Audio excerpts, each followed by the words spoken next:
வணக்கம் நண்பர்களே. Election express. என்னடா எலெக்ஷன் எக்ஸ்பிரஸ்னு ஒழுங்காக போட்டுக்கிட்டே இருந்தீங்க, அப்புறம் திடீர்னு காணாமல் போயிட்டீங்க அப்படின்றீங்களா? எல்லாம் ஒரு சொந்த கதை, சோக கதை தான். உங்களுக்கு ஏற்கனவே தெரியும், நம்ம சேனல் வந்து மானிட்டைசேஷன் க்ளோஸ் பண்ணி வச்சுருந்தாங்க. அது ஓப்பன் ஆகிடும் ஏப்ரல் 2ஆம் மேலேன்னு நினச்சேன். ஆனால் ஓப்பன் ஆகலை. வார்னிங் மட்டும்தான் எக்ஸ்பயர் ஆகிருக்கே தவிர மற்றபடி மானிட்டைசேஷன் பர்மனெண்ட்டாக க்ளோஸ் அப்படின்ட்டாங்க. அந்த சோகத்தில் வீடியோ போடவே மனசில்லை. மனசில்லைன்னா நான் ரொம்ப டயர்ட் ஆகிட்டேன். என்னடா இது முதல்லேருந்து எல்லாத்தையும் ஆரம்பிக்கணுமான்னு. சரி, அதுக்காக அப்படியே உட்காந்துருக்க முடியாதுல்ல. உங்கள் ஆதரவு இருக்குது. உங்கள் ஆதரவு இருந்தால் இன்னும் 7 மலைகளை கூட தாண்டி குதிக்கலாம். அதனால் சோர்வை களைந்து போட்டுவிட்டு மறுபடியும் எந்திரிச்சு வருவோம் அப்படின்னு சொல்லி தான் இன்றைக்கி மீண்டும் எலெக்ஷன் எக்ஸ்பிரஸை தொடங்கி விட்டோம். இன்றைக்கி நாம் எலெக்ஷன் எக்ஸ்பிரஸில் பார்க்க போகிறது என்ன அப்படின்னு பார்த்தீங்கன்னா, ஹேட் ஸ்பீச், அதாவது வெறுப்பு பேச்சு. இந்த வெறுப்பு பேச்சு அப்படிங்கிறத வச்சே ஆட்சிக்கு வந்தவர் தான் நமது மோடி அவர்கள்.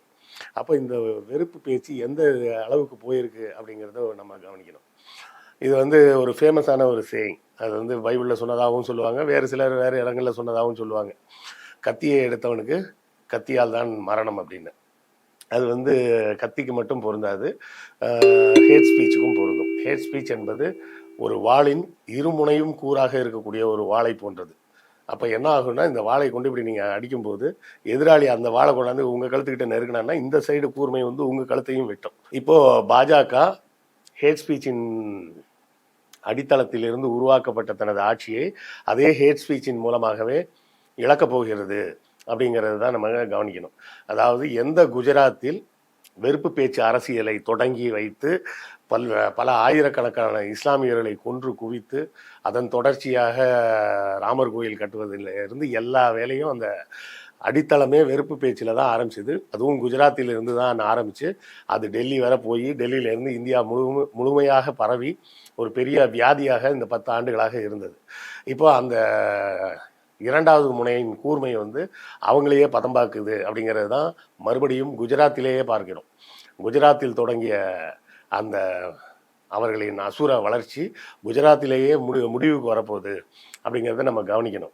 என்ன நடந்திருக்குன்னு பார்த்தீங்கன்னா, இப்போ 2 நாளைக்கு முன்னாடி அங்கே ஒரு மத்திய அமைச்சர் புருஷோத்தம் ரூபலா அப்படின்னு ஒருத்தரோட பேர், பட்டேல் இனத்தை சேர்ந்தவர். அவர் போயிட்டு என்ன பண்ணியிருக்காரு, இந்த சௌராஷ்டிரா மக்கள் வாழக்கூடிய பகுதியில் போய் பேசுகிறேன்ட்டு போயிருக்காரு. இப்போது மோடி பார்த்தீங்கன்னா எங்கே போய் பேசினாலும் என்ன பேசுவார் பாருங்கள், காங்கிரஸ் வந்துருச்சுன்னா உங்கள் பெண்களின் மங்கள் சூத்ரா தாலியில் இருக்கும் தங்கத்தை கூட பிடுங்கி இஸ்லாமியர்கள் கையில் கொடுக்க போகிறார்கள் அப்படின்னு அவர் ஹேட் ஸ்பீச்சு. அப்போ அவரோட வழித்தோன்றல்களாக வரக்கூடிய பிஜேபிக்காரனே என்ன பண்ணுவான், அவனுக்கும் வெறுப்பு பேச்சை தவிர வேறு எதுவுமே தெரியாது. அதனால தான் நம்ம எப்பவுமே சொல்லக்கூடியது என்னென்னா, எதிராளி எப்படி பேசினாலும் பரவாயில்லை, நாம் நாகரிகமான மொழியிலேயே பேசுவோம். நம்ம கமெண்ட்டுகள்லேயே நிறைய பேர் வந்து அசிங்கமெல்லாம் போடுவாங்க. அதற்கு பதில் சொல்கிறேன் அப்படின்னு சொல்லிட்டு நம்ம நண்பர்களாக நமக்கு ஆதரவு கொடுக்கக்கூடியவர்களும் போய் பதிலுக்கு கண்ணாபின்னு திட்டுறாங்க. நான் அந்த நண்பர்களிடம் மீண்டும் மீண்டும் கேட்டுக்கொள்வது, மறுபடியும் கேட்டுக்கொள்வது என்னவென்றால், அவர்களின் லட்சணம் என்னன்னு தெரியட்டும் அப்படின்றதுக்காக தான் அந்த கமெண்ட்டுகளை நாம் டெலீட் செய்யாமல் இருக்கிறோம். அந்த கமெண்ட்டை டெலீட் பண்ணுறதுக்கு ரொம்ப நேரம் ஆகுது. ஏன் டெலீட் பண்ணாமல் இருக்கிறோன்னா, அவர்களின் தகுதி என்ன என்பதை மற்ற பார்வையாளர்கள் தெரிஞ்சுக்கிட்டோம் அப்படின்றதுக்காக தான் அந்த கமெண்ட்டுகளை நம்ம நீக்காமல் இருக்கோம். நீங்கள் அங்கே போய் பதில் சொல்கிறேன்னு நீங்களும் அங்கே போய் அதே மாதிரி பதிலுக்கு பேசுனீங்கன்னா பிறகு அவங்களுக்கும் நமக்கும் வித்தியாசம் இல்லாமல் போயிடும். சரிங்களா? ஸோ தயவு செய்து நண்பர்கள் யாராவது அசிங்கமாக கமெண்ட் போட்டாங்க அப்படின்னு சொல்லி எனக்கு ஆதரவு தெரிவிப்பதாக அங்கே போய் பதிலுக்கு திட்டாதீங்க. பதில் வேணால் ஏதாவது சொல்லுங்கள், ஆனால் அங்கே போய் திட்டாதீங்க. சரியா? அவர்கள் தகுதி அப்படி இருக்கட்டும், நம்ம தகுதியை நாம் உயர்வாகவே வைத்துக்கொள்வோம். சரி, இந்த ஆள் என்ன பண்ணார் அப்படின்னா, மோடி எப்படி இஸ்லாமியர்களை திட்டி பேசுகிறாரோ அதே போலவே அந்த சௌராஷ்டிரா பகுதியில் வாழக்கூடிய மக்களுக்கு வந்து அந்த ரஜபுத்திர சாதியை சேர்ந்த மக்கள் மீது ஒரு சின்ன மன வருத்தங்கள் இருக்கலாம். அந்த மன வருத்தத்தை பயன்படுத்தி கொண்டு ரஜபுத்திரர்களை பற்றி கன்றாவியாக கேவலமாக அசிங்கமாக பேசி வச்சிருக்கிறார். இப்போ என்ன ஆகுது, இதை கேட்டு அந்த சௌராஷ்டிரா பகுதி மக்கள் வந்து சந்தோஷமாவாங்க அப்படின்னு இவங்களுக்கு தெரிஞ்ச ஆங்கிளில் பேசியிருக்கிறாங்க. அதாவது இவர் வந்து வேணும்னே போய் ரஜபுத்திரர்களை கொச்சப்படுத்தணும், கேவலப்படுத்தணும்னு நினச்சி பேசினாருன்னு நான் சொல்லவே வரல. நல்லா புரிஞ்சுதிங்க. அவங்களுக்கு தெரிஞ்சதே அது ஒன்று தான். யாரையாவது ஒருத்தரை குஷிப்படுத்தணும்னா இன்னொருத்தரை மட்டம் தட்டியா இன்னொருத்தரை அசிங்கப்படுத்தி பேசுறது மட்டும்தான் அவர்களுக்கு தெரிந்த ஒரு ஸ்டைலு. அந்த ஸ்டைலை பயன்படுத்தி தான் அந்த அமைச்சர் தான் அங்கே போய் அந்த மாதிரி பேசியிருக்கிறார். அப்படி பேசுனதுனால இப்போ என்ன ஆகி போச்சு, ரஜபுத்திரர்கள் பூரா கொந்தளிச்சிட்டாங்க. என்ன பேசிட்டாரு அப்படின்னு பார்க்குறீங்களா? வேற ஒன்றும் இல்லை. அக்பர் காலத்தில் நடந்த சம்பவங்களை பற்றி நம்ம ஏற்கனவே நம்ம வீடியோவில் பேசியிருப்போம். அதாவது இந்தியாவில் ஒரு ஃபெடரல் கவர்மெண்ட் அப்படின்னு சொல்லி ஒரு கூட்டாட்சி தத்துவத்தை முதலில் உருவாக்கியவர் அக்பர். முகலாய சாம்ராஜ்யம் அக்பர் காலத்தில் மிக பெருசாக விரிவடைந்து இருந்தது அப்படின்னா அதில் முக்கால்வாசி பகுதிகள் வந்து போரின் மூலமாக இணைக்கப்பட்டது அல்ல. அது பூரா என்ன பண்ணாரு அவரு, சின்ன சின்ன மன்னர்களாக இருக்கிறீங்கன்னா நீங்கள் அங்கே மன்னராக இருந்துங்க. அதாவது நம்ம இப்போ சொல்லிட்டு இருக்கிறோம் மத்தியில் கூட்டாட்சி, மாநிலத்தில் சுயாட்சின்னு. அதை முதல்ல இந்தியாவில் செஞ்சு காட்டினவர் அக்பர். அதில் அக்பர் மேலே எனக்கு ஒரு சின்ன வருத்தம் என்னென்னா, இந்த மகாவீர் ஜெயந்திக்கு கள்ளுக்கடையெல்லாம் மூடுங்க, ஒயின் ஷாப்பை மூடுங்க, மட்டன் சாலை மூடுங்கன்ற சட்டத்தையும் முதல்ல கொண்டு வந்தவரும் அக்பர் தான். இப்படி அக்பர் பல விஷயங்களை செஞ்சுருக்கிறாருன்னு வைங்களேன். அவர் வந்து செய்த வேலை என்னென்னா, இந்த ரஜபுத்திரர்களிடம் எல்லாம் என்ன சொல்றாரு, நீங்கள் ஒருத்தருக்கு ஒருத்தர் சண்டை போட்டுக்கிறீங்க, இல்லைன்னா எங்ககிட்ட வந்து சண்டைக்கு வரீங்க, இதெல்லாம் வேணாம், எல்லாரும் ஒன்றா இருந்துருவோம். நான் சக்கரவர்த்தியாக இருந்துடுறேன், நீங்கள் உங்கள் ஏரியாவுக்கு மட்டும் நீங்கள் ராஜாவாக இருந்துங்க, வருஷத்துக்கு ஒரு அமௌண்ட் கொடுத்துருங்க, உங்கள் பாதுகாப்புக்கு இந்த முகலாய சாம்ராஜ்யம் உறுதி அளிக்கும் அப்படின்னு சொல்லி ஒரு செட்டப்பை உருவாக்கி, இதில் இன்னும் நீங்கள் என் கூட க்ளோஸ் ஆகணும்னு விருப்பப்பட்டால், அதை நல்லா கவனிக்கணும், விருப்பப்பட்டால் உங்கள் பெண்ணை எனக்கு திருமணம் செய்து கொடுத்து எனக்கு சம்மந்தி ஆயிடலாம், நீங்கள் என்னோட ஃபேமிலி ரிலேட்டிவாக மாறிடலாம் அப்படின்னு ஒரு ஆப்ஷனை கொடுக்குறாரு. அப்படி அந்த ஆப்ஷனை எடுத்துக்கிட்டு திருமணம் செய்த ரஜபுத்திர பெண்கள் சுமார் 16 பேர் இருக்காங்க. ஒருத்தர் 2 பேர் இல்லை, 16 பேர் இருக்காங்க. அனைவருக்கும் ராணி என்ற அந்தஸ்து கொடுக்கப்பட்டது. அவர் ராணி என்ற அந்தஸ்து 36 பேருக்கு என்னவோ கொடுத்துருக்கிறாரு. அது போக ஒரு 300 பேரை கல்யாணம் பண்ணி இருக்கிறாருன்னு வச்சுக்கலாம். இந்த கல்யாணங்கள் பூராமே இந்த அரசியல் சார்ந்த திருமணங்கள். சரியா? அவரது பட்டத்து இளவரசியாக இருப்பவரே அந்த ஜோதான்னு சொல்லக்கூடிய அந்த இந்து பெண்மணி தான். அந்த அம்மா கடைசி வரை சாகும் வரை இந்துவாகவே வாழ்ந்து செத்து போனார். அப்படி இருக்கக்கூடிய அளவுக்கு ஒரு மத சகிப்புத்தன்மையை தன் குடும்பத்துக்குள்ளேயே அக்பர் வைத்திருந்தார். அதன் மூலமாக ரஜபுத்திரர்கள் அக்பரோடும் அதன் பிறகு வந்த முகலாய மன்னர்களோடும் நட்போடு இருந்தாங்க அப்படிங்கிறது தான் வரலாறு.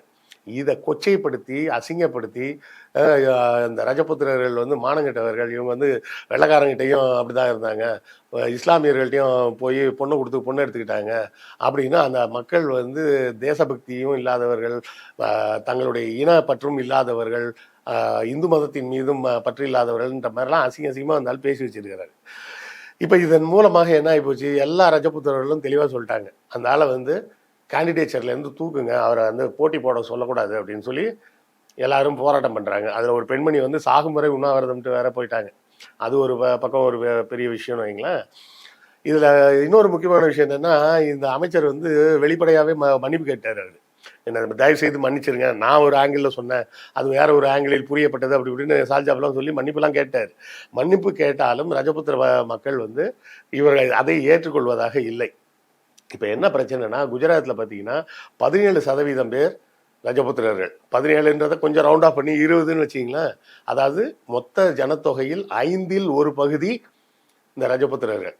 பக்கத்துலேயே ராஜஸ்தான் போனீங்கன்னா அங்கே கிட்டத்தட்ட 80% பேர் இருக்காங்க. அப்படியே ஹரியானா வந்தீங்கன்னா அங்கே ஒரு 50% பேர் இருக்கிறாங்க. அதே மாதிரி உத்தரப்பிரதேசத்தில் இருக்கிறாங்க, மத்திய பிரதேசத்தில் இருக்காங்க. இவங்க ஹிந்தி பெல்ட்னு எதெல்லாம் சொன்னாங்களோ அங்கே பூரா பெருவாரியான எண்ணிக்கையில் ரஜபுத்திரர்கள் இருக்கிறாங்க. இப்போ ரஜபுத்திரர்கள் என்ன சொல்லிட்டாங்க, குஜராத்தில் மட்டுமல்ல, இதன் தோல்வி உங்களுக்கு நாடு முழுவதும் எதிரொலிக்கும் அப்படின்னா அந்த அவங்களோட சங்கங்கள்ல இருந்து எல்லாரும் பேட்டி கொடுக்க ஆரம்பிச்சிட்டாங்க. இப்போ ரஜபுத்திரர்கள் இங்கே மட்டும் இல்லாமல் இந்தியா முழுக்க நாங்கள் பாய்காட் பிஜேபி அப்படின்ற கோஷத்தை முன்வைக்க ஆரம்பிச்சிட்டாங்க. இப்போ இது வந்து இருக்கிற சிக்கல் பத்தாம புதுசான ஒரு இடியாப்ப சிக்கலாக பாஜகவுக்கு ஏற்கனவே வந்துருச்சு. ஏற்கனவே நாம் சொன்ன விஷயம் என்னன்னா, பாஜகவுக்கு 150 சீட்டு வந்தாலே பெரிய விஷயம் அப்படின்னு நம்ம சொல்லி வச்சுருந்தோம். இப்போ இது இன்னும் மேலும் அவர்களுக்கு ஒரு பெரிய பின்னடைவை கொடுக்கும் அப்படின்னு நம்ம பார்க்க வேண்டியிருக்கு. ஏன்னா மோடி வந்து தொடர்ந்து அவர் எல்லாம் போகிற இடம் பூரா மறுபடியும் என்ன பேசுறதுன்னே தெரியாமல் இப்போ பேசிகிட்டு இருக்கிறார். முன்னாடியாவது கொஞ்சம் தெளிவாக பேசுவார். ஆப்கி பார் மோடி கா சர்க்கார் அப்படிம்பாரு.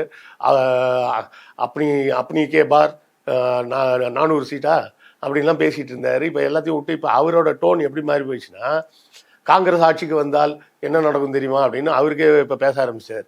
அதாவது ஒரு படத்தில் வடிவேல் சொல்லுவார், அவரே கன்ஃபியூஸ் ஆகிட்டார் அப்படின்னு. அது மாதிரி இப்போ அவரே கன்ஃபியூஸ் ஆகி நாங்கள் தான் ஆட்சிக்கு வருவோம்னு சொல்கிறத விட்டுட்டு, காங்கிரஸ் ஆட்சிக்கு வந்தால் என்ன ஆகும் தெரியுமா, உங்களுக்கெல்லாம் ஆகிடும், இப்படி ஆகிடும் அப்படி ஆகிடும்னு அவரே பதட்டத்தில் உளர ஆரம்பிச்சிட்டாரு. ஸோ மோடியின் தோல்வி ஏற்கனவே நான் கிட்டத்தட்ட ஒரு மாசமா சொல்லிட்டு இருக்கிறேன். ஏன்னா 2 வித்தியாசம் இருக்குங்க. நம்ம பார்க்கக்கூடிய நம்பர்ஸ் பூரா நம்ம டிவிலையும் சேனல்ஸ்லையும் பார்க்குறோம். அது பூரா கோடி மீடியா காசு கொடுத்து இப்படி தான் எழுதுன்னு சொன்னால் எழுதும். ஆனால் உளவுத்துறை ஒரு ரிப்போர்ட் எடுத்து மோடி கிட்ட கொடுத்துருப்பாங்க, ஒரிஜினல் ரிப்போர்ட். அந்த ஒரிஜினல் ரிப்போர்ட்டு மோடிக்கு தான் தெரியும், மோடிக்கும் உளவுத்துறைக்கு மட்டும்தான் தெரியும். அந்த உளவுத்துறை ரிப்போர்ட்டில் மோடி 150 சீட்டு கூட ஜெயிக்க மாட்டாருன்னு ஏற்கனவே சொல்லிட்டாங்க. இதை ராகுல் காந்தி என்டார்ஸ் பண்ணியிருக்காரு. ராகுல் காந்திக்கு யார் அதை லீக் பண்ணாங்கன்னு தெரியல. நேற்று ராகுல் காந்தி அதையும் என்டார்ஸ் பண்ணியிருக்கிறாரு. இது மாதிரி உளவுத்துறையிலேருந்து ரிப்போர்ட் வந்தாச்சு, இதுக்கு மேலே அவர் ஜெயிக்க முடியாது அப்படின்னு சொல்லிட்டாரு. ஸோ விரைவில் இந்த மோசக்கார மோடி ஆட்சி முடிவுக்கு வரட்டும். அதற்கான ரிசல்ட்டை பார்க்கும் வரை காத்திருப்போம். அடுத்த வீடியோவில் சந்திப்போம். நன்றி, வணக்கம்.